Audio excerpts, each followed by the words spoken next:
Здравейте, приятели! Аз съм Мартин и видео с 354 3.0. Най-новия апдейт, дето оня ден си го направих този канал. Надявам се да ви харесат клиповете. Ще снимам на Undertale, ще снимам този път на Five Nights at Freddy's. Стига да ви харесат.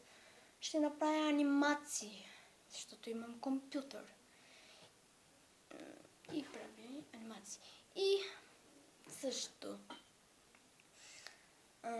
може да се абонирате, да натиснете лайк, дай да направим едно лайкче. И реших просто този канал 2.0, 2 е най-тъпото нещо в светът, а 3 е поне малко повече 100% по-хубаво. Например на Five Nights at Freddy's 3. Тя много хора искаха да я направят. Казаха, че това ще е последната история, ама не е последната история. Five Nights at Freddy's 4 също не е последната история. Петорката. Но и се опитват да направят и 6. Това ще е крайната история. Но да видим. Скат Кауфен има време да направи шесторката. Окей. Да не говорим за FNAF. Тези ще има анимация на FNAF, ще има забавени монтажи, много неща ще има. Само сега да ви харесат. Просто казах, айде да престана с този 2.0, той е тъп канал. И надявам се на този най-много да ви харесат. Очаквайте теории на FNAF и такива неща. Теории на FNAF.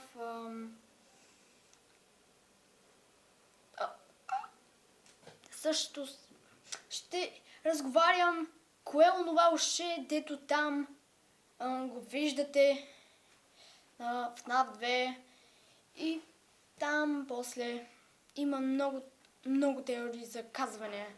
Аз имам много. И Easter Eggs теории. Може не сте виждали Easter Eggs. Защото един път видях Shadow Bonnie на FNAF 3. Не може да е истина. Ама не на телефона, където сега снимам.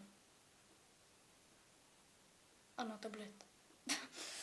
Направо се чудя как го видях това нещо. И още една теория имам. Че има една теория. Ще ви казвам по-нататък. За теорията на FNAF. Каквото си искате. Само лайквате. Абонирайте се. Каквото си искате. Правете в Google+. Пишете ми, харесайте ми страницата. Ако трябва да си направя Twitter, за да си изпращаме писма, имейл. Това е за имейла, да си изпращаме писма, ако искате. Така. Защото съм на 11. Аз съм много по-голям. Мога да ползвам Twitter и имейл. Имам имейл, да, как иначе съм си направил канала. Окей, дано да ви е харесал този клип, този път много дълъг. Здравейте! Здравейте! Или го направихме само... Ако виждате онзи 3.0, другия онзи дет там и така Стив дете и така дигнал ръцете си и краката, то никакви клипове няма да правя. Там отказах се. Просто има една тайна, защо съм се отказала на онзи другия. Защото е на таблета ми. Аз не искам на таблета да ми е, защото на таблета ми ще имам само един канал. И един канал не се знае дали ще има 5.0. Ако искате да го направя, но ще отнеме година и нещо. Окей. Чао-чао!